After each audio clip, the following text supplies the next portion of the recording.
Și cum s-a născut Hristos, Ierod a fost mânios, și-a dat o poruncă în țară, și-a dat o poruncă în țară, pe toți pruncii să-i omoară, de la 2 ani mai în jos, de la 2 ani mai în jos,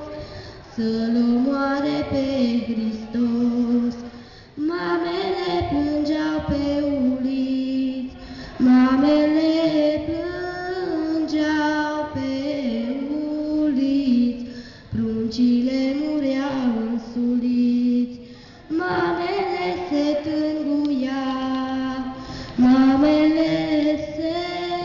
tânguiau,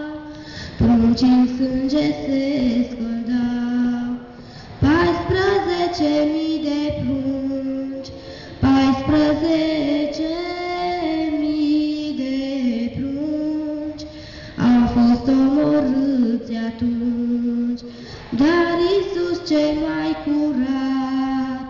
dar Iisus cel